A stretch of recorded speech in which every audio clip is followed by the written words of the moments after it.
Hello, and welcome to Psychology 101 with Ivan Pavlov. I am from Russia, yes, from Russia.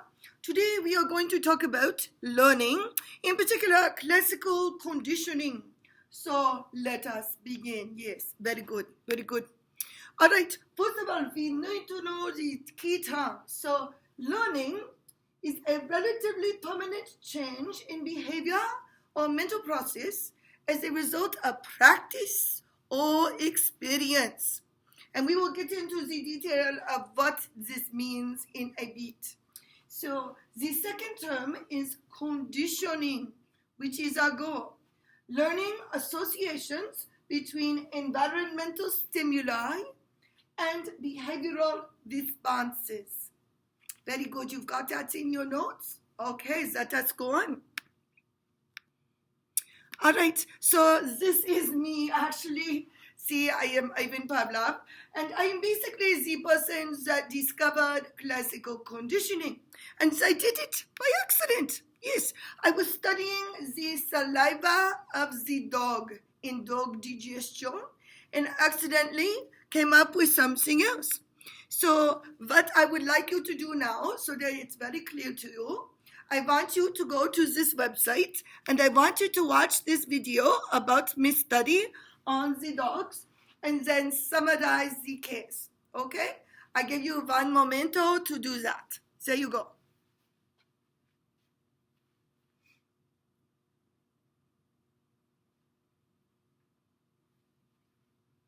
Okay, so you see how we came up with the idea of classical conditioning?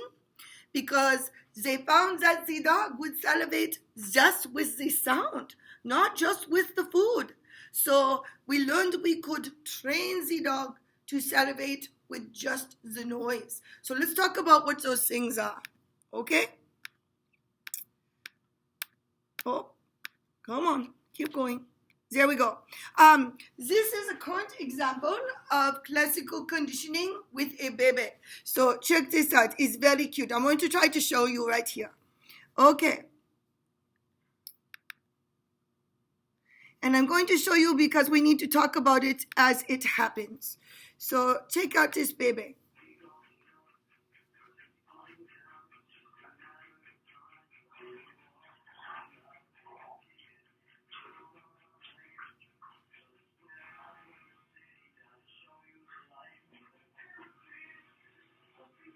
So you see, he's using the football to squirt the baby. And when he does this, the baby flails the arms and gets very excited, right? But what happens? He gets excited again. Oh, he gets excited, but there's no squirt from the football. They took away the water, so now the football becomes the excitement. Very good. Okay, let's talk about what this means, shall we?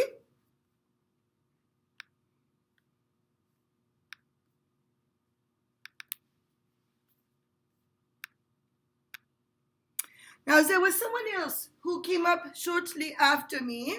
His name was John Watson, and he did a study called Little Baby Albert. Today, we would say this is not good, very inhumane. We don't study human babies like this, but it's very interesting. So again, here's what we're going to see. We have natural reflexive actions are paired with a stimulus, and a learned association is made respondent behavior automatic.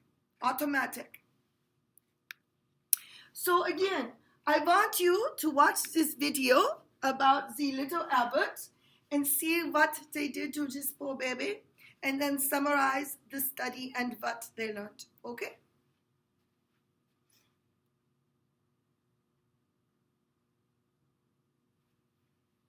Very interesting, was it not?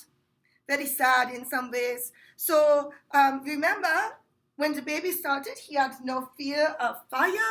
He had no fear of animals, no fur.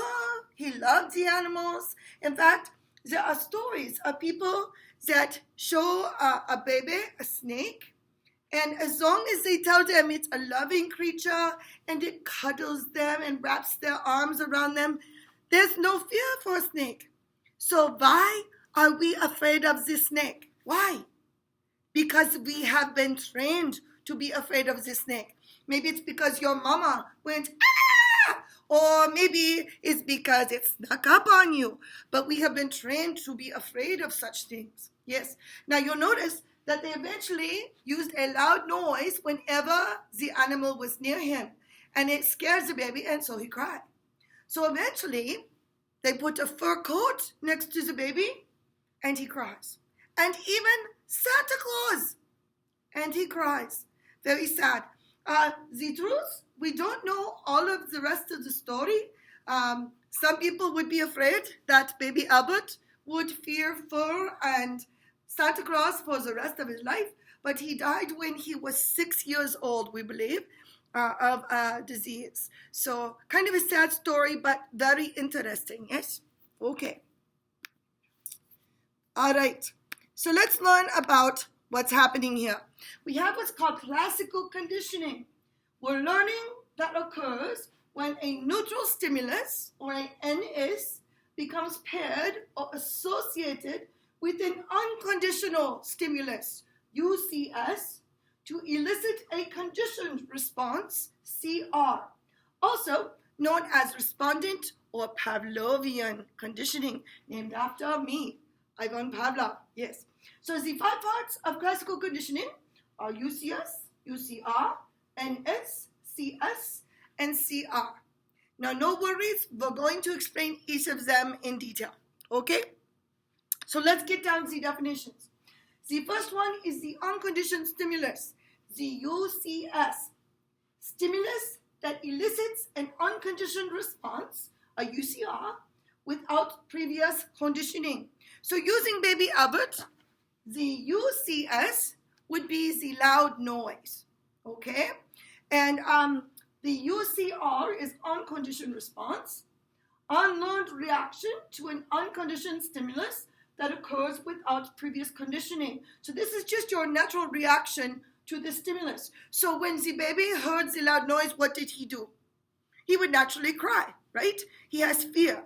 Fear is his UCR, okay? Now, we have a neutral stimulus, the NS. This is a stimulus that before conditioning does not naturally bring about the response of interest. So, for example, the NS, or neutral stimulus, would be animals or fur. Before the loud noise, when the baby saw the animal, he liked the animal. There was no similar response. It was a neutral stimulus. But we're going to train him, aren't we? So let's take a look at the conditioned stimulus, or the CS, previously neutral stimulus that through repeated pairings with a UCS, the unconditioned stimulus, now causes a conditioned response. So the conditioned stimulus is now the fur. We're using the fur as the animal to create that response, right? Okay? The conditioned response is CR. That is the learned reaction to a conditioned stimulus that occurs because of repeated pairings with an unconditional stimulus. So the conditioned response is fear.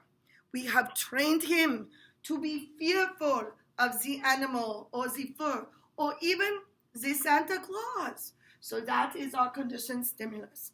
Okay?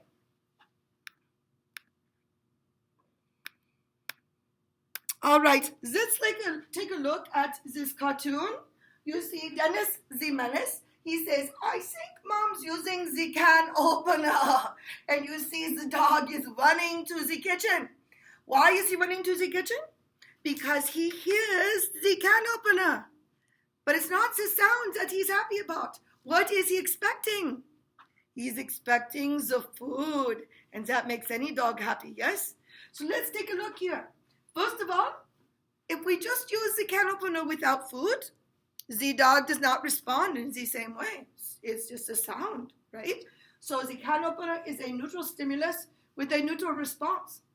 But now we add the food with the stimulation. The UCS, the unconditioned stimulus, is the food. And the food makes the dog happy. He has pleasure.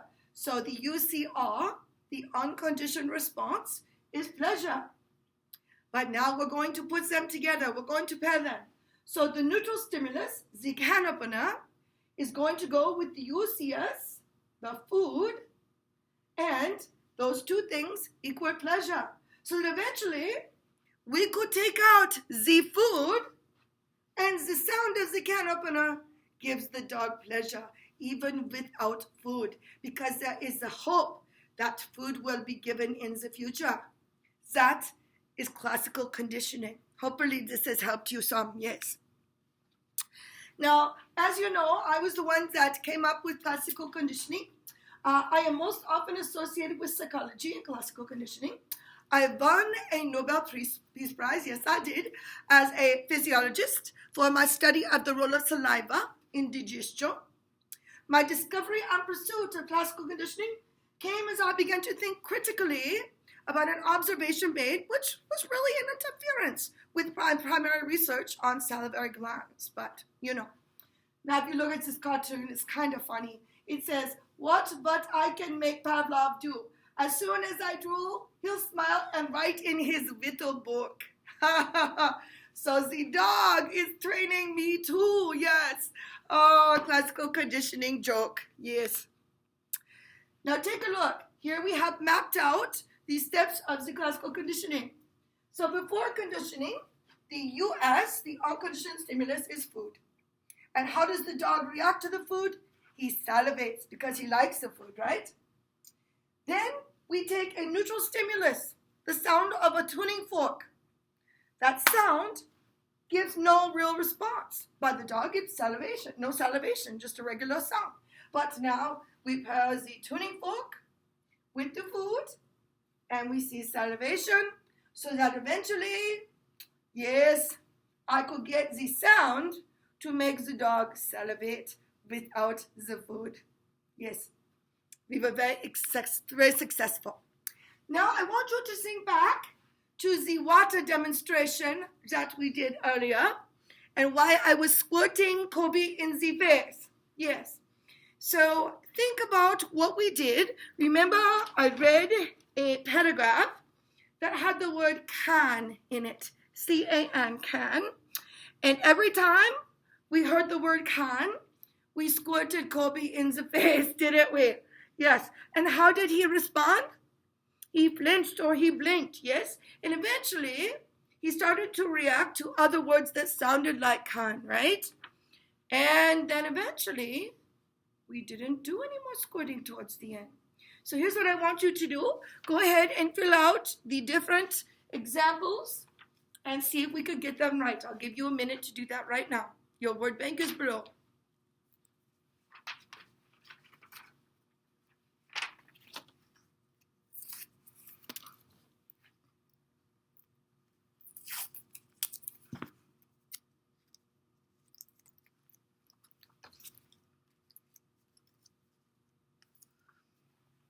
Okay, let's see if you are right, shall we?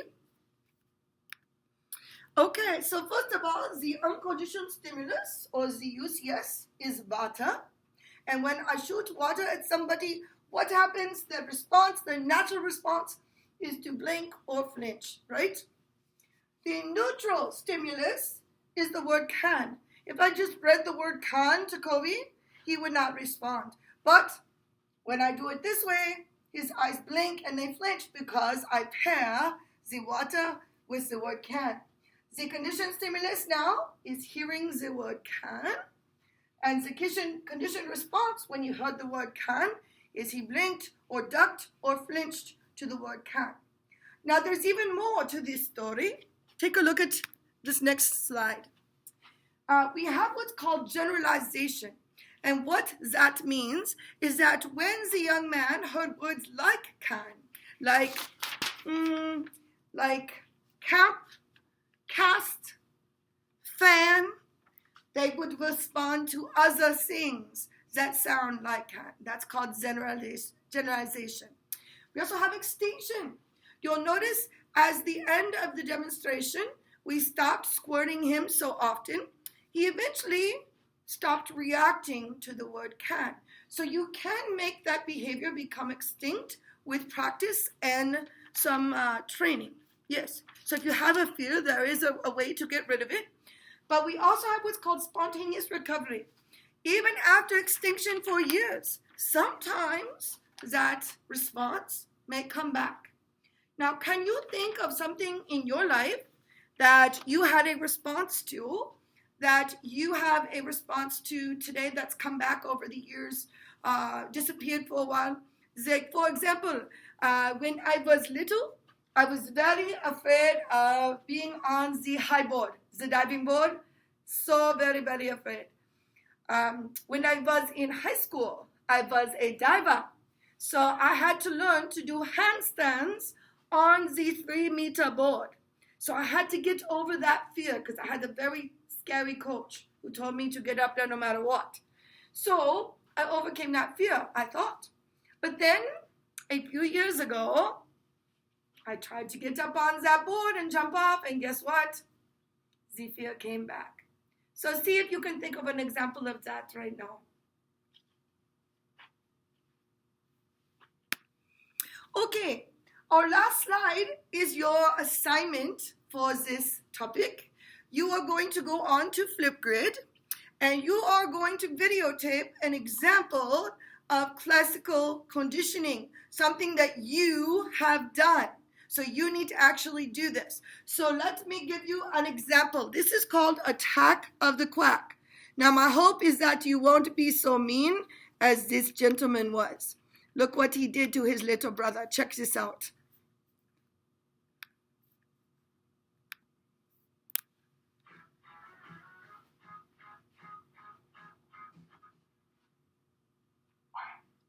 So his neutral stimulus is quack, the sound quack. His unconditioned stimulus is getting shot with a Nerf gun. His response, let's find out. And he shoots his little brother after the sound. Does it again and again. Notice his brother's flinching. He's flinching and yelling at his brother.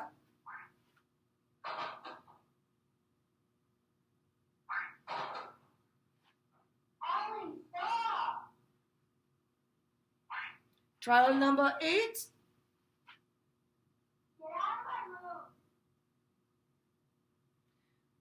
Notice he is responding very similarly each time. Oh, he's in trouble.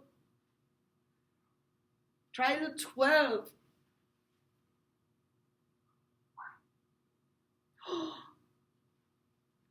Notice he hears the sound quack, but he does not shoot him, and yet the little brother ducks and flinches because he has been trained to fear.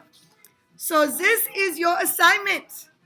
Good luck. We'll see you then.